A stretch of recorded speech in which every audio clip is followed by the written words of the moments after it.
Decades to build a spy network deep inside China. Then, in the space of just 2 years, 20 of their informants disappeared. It was one of the worst intelligence failures in history, involving secret chat websites, a potential mole, and a whole lot of incompetence. The government has systematically identified, captured, and killed up to 20 informants working for the CIA. Our covert assets are the most precious asset any CIA officer has. We had 20 U.S.-related spies and operatives in China that are no longer to be heard from. They're either dead or in prison. China took care of business. John Reedy is working deep inside one of the CIA's most secretive branches. Reedy is in charge of locating informants and setting up communications with them. His specialty is the Middle East, specifically Iran. But one day he notices something strange at this document that Reedy filed.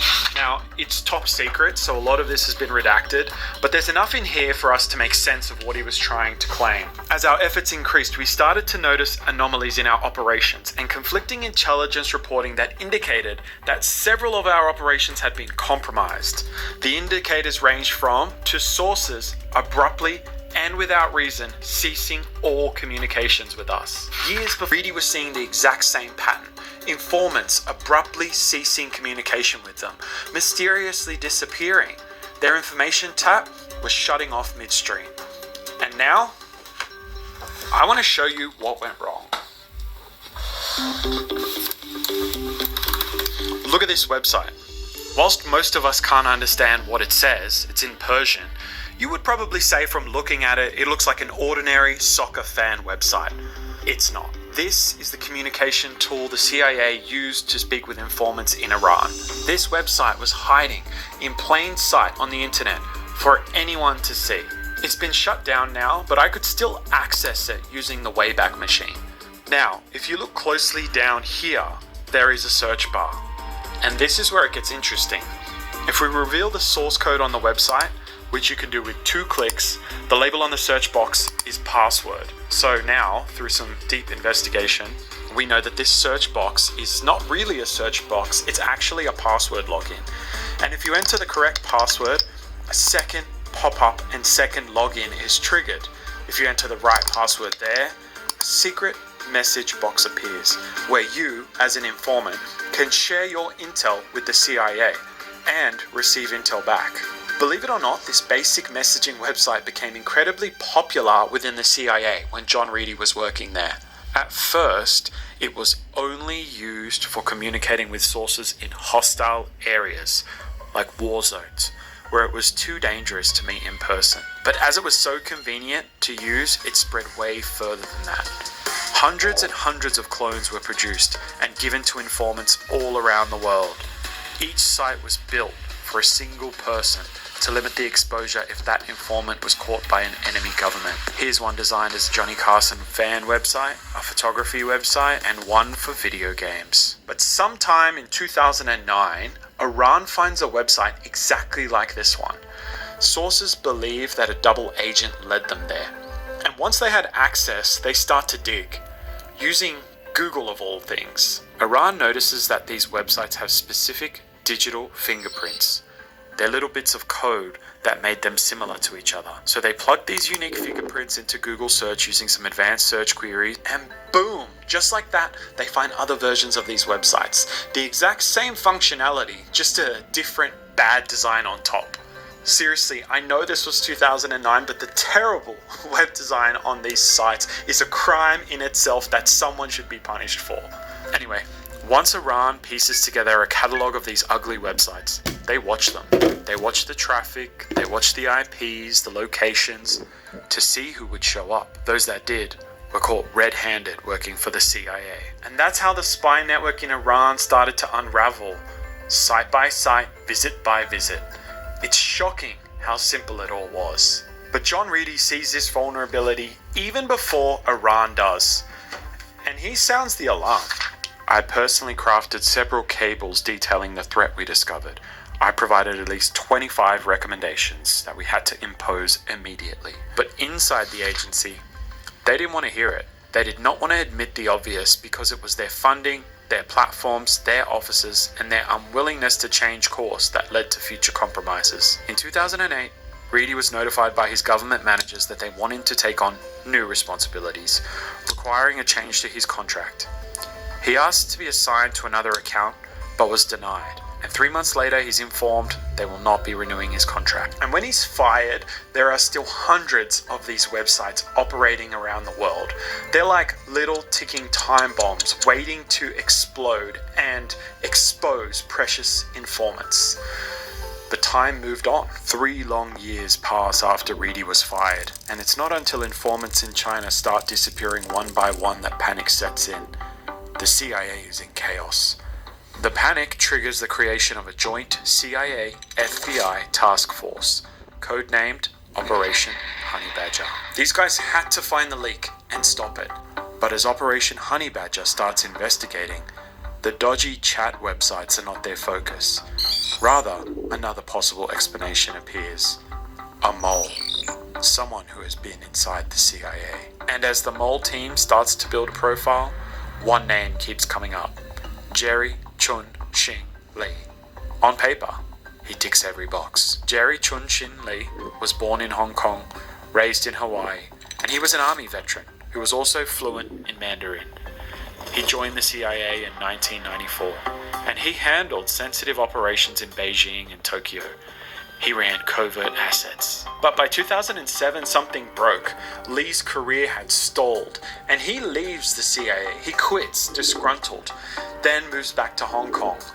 But the CIA took notice. An ex-agent who had a top-secret clearance, he had really sensitive information about Chinese spies, and now he's left, disgruntled, and he's moved to a Chinese-occupied territory.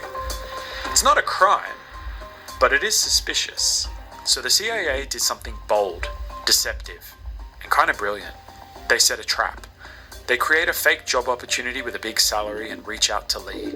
But there's a catch. To get the role, he had to attend an interview on US soil. Lee takes the bait. August 2012, Honolulu, Hawaii. Jerry Lee lands, checks into a hotel, and everything seems normal. Except it isn't. The FBI is already there. Operation Honey Badger is waiting, watching. As soon as Lee leaves the hotel room for the day, agents move in with a court-authorized warrant. They searched everything, and they hit the jackpot. Hidden in his luggage are 2 small black notebooks, not too dissimilar from what I'm holding here. The first one was a 41-page date book. The second one, a 21-page address book. Both have handwritten notes, detailed handwritten notes, put in there by Lee, and both are deeply damning. Inside, there were true names of CIA assets with phone numbers, operational meeting locations, and details about covert facilities. A gold mine for foreign intelligence. But that wasn't all. Agents also find a thumb drive, a USB. Forensics dig into it, and buried deep there is a deleted document, which had a breakdown of CIA officers, mission timelines, and sensitive ops. This was top secret stuff. The FBI photographs everything, and then they vanish before Lee even returns. He doesn't know it yet, but he's in trouble. But capturing a traitor wasn't the end of the story. It was just one piece of a complicated puzzle. A puzzle that John Reedy had tried to partly solve years earlier, but that no one wanted to hear. 1 year after evidence was found in Jerry Lee's hotel room, Operation Honey Badger made another shocking discovery. The CIA was still using those dodgy chat websites to communicate with informants, but they had spread to China. It's suspected that Iran communicated with China, showing them how to find these websites. Once China had access to the websites, they could track Chinese informants and then hunt them down with deadly precision. The ticking time bomb had exploded, and the CIA had paid the worst price possible. Finally, 7 years after Reedy first noticed it, they scrambled to shut these websites down. But there's something I didn't tell you. Not all of these 20 informants in China use these websites to communicate back with the CIA. Top-tier informants had other, more secure ways of communicating back with the CIA. So could it have been a mole that gave these people away? Well, That's where we come back to Jerry Lee. By 2013, the US government had the pieces, the notebooks, the thumb drive, but in espionage, evidence isn't everything. They still couldn't prove Lee had given it all to China. They needed him to confess it. And Jerry Lee was no amateur. He was trained by the CIA, so he knew how to lie, how to evade, how to stay silent. Through 4 rounds of questioning, he held the line, but on the 5th, he cracked. Lee confessed to receiving taskings and direct orders from Chinese intelligence officers. He admitted that he created the classified document found on his drive. On May 1st, 2019, Jerry Chun-Xing Lee pleaded guilty to conspiracy to deliver national defense information to a foreign government. He knew exactly what he was doing, and on November 22nd in the same year, he was sentenced to 19 years in federal prison. In the end, Operation Honey Badger did catch the mole, and they also discovered the communications hack that led to these informants being caught. So you might say, job well done, right?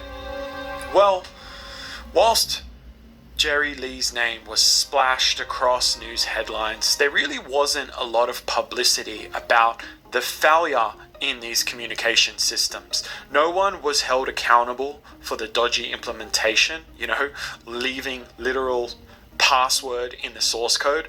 No one was held accountable for leaving these sites live and letting them spread to areas where they shouldn't ever have been used.